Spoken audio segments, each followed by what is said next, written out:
I am Michelle Berry. I am the Director of Undergraduate Studies in Gender and Women's Studies Department here at the U, and I also am an instructor at the History Department. I earned my PhD here at the University of Arizona in 2005 in US History, and my industry has been education, specifically mostly classroom teaching. I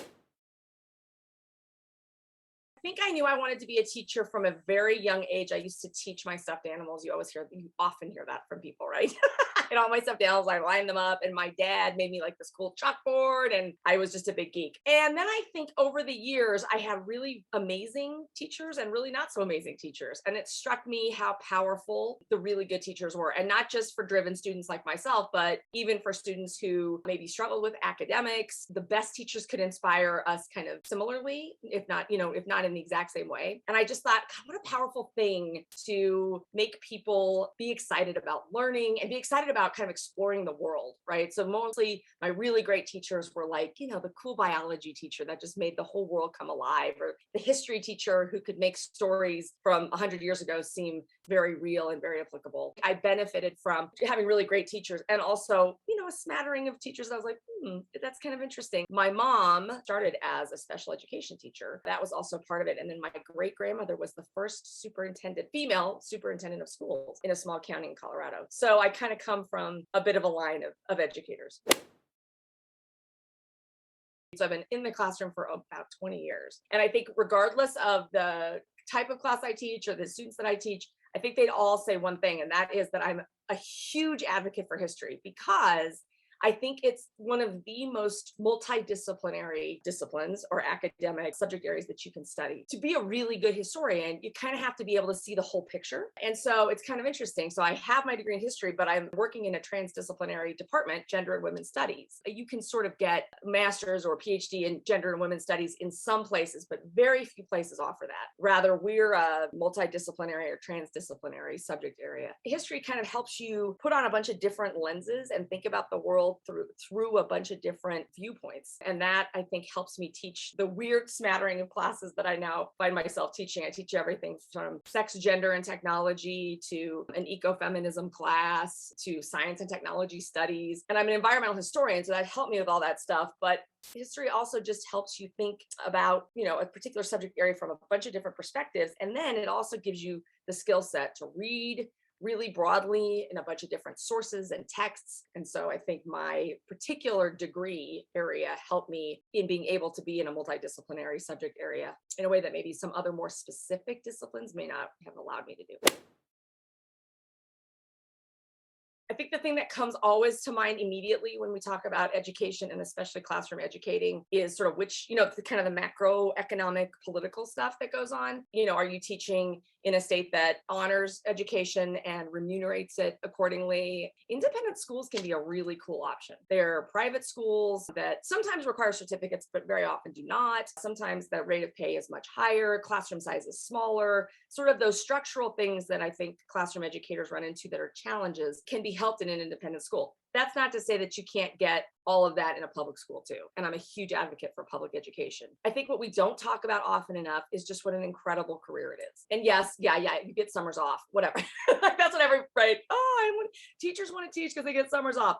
I don't know a single teacher who gets the entire summer off. We all work maybe even harder in the summer than we do during the school year, because that's the prep time and the creative generation has to happen over that non-classroom time. But I would just say that teaching is, as corny and cliche as it sounds, so incredibly rewarding. You get to really watch students grow. You get to watch those light bulbs sort of go on. Sort of a non-traditional educator in that my classrooms are pretty learner centered.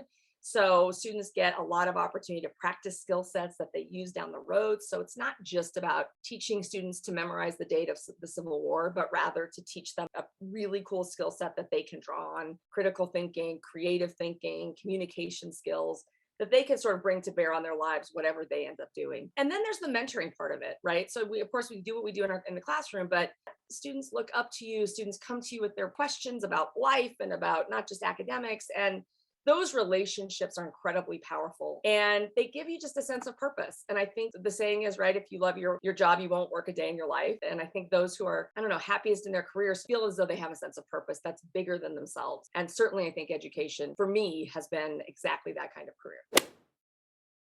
It's a cool time to be entering the field because there's a lot of different kinds of alternative graduate programs that people can seek out right here at the College of Ed at U of A. So there's all these kind of alt masters of educations out there. So you can certainly do the masters of ed, but then you can also just seek a certificate, a classroom certificate. The other thing is that especially places like Arizona, for better or for worse, there's a lot of competition in K-12. So there's charter school opportunities out there, may or may not require certification, or at least not certification right away. So if you're an undergrad and you've majored in biology and you want to be a science teacher, it's possible to maybe get a position and then be getting your certificate alongside actual working. I think right now the education field is really getting very creative about how to attract teachers. I think it's an exciting time to become an educator. Well, my home department, the history department, has just incredible professors. And I think, just sort of getting to meet professors in Latin American studies and Mexican American studies, because history is that transdisciplinary thing, just tons of really phenomenal educators. So that starts it, of course, right? Since I've been back at the university, there's so many cool networking opportunities within the university to get experiential education going. When I was at the high school that I taught at here in town, I was able to reach out to folks at the University of Arizona and have my students work with folks at the U who were generous with their time and their expertise. And that was really cool. So the university has sort of a community resource here in Tucson. So there's all this like capacity building that's on this campus for me now as a professor, but I think also those places exist for undergrads too, and that you can go to the think tank and get some help and get some tutoring and get some writing instruction that's beyond the classroom. And in those processes, really watch different kinds of teachers teach in different kinds of ways. So I just think all the different cool things that are happening on campus. The library itself is amazing because you've got this incredible resource to help become really creative in the way that you teach, the sources that you use. Because of the size and the resources of the University of Arizona, there's so many opportunities to learn how to be a terrific educator and then to leverage all kinds of capacity once you are actually in the classroom teaching.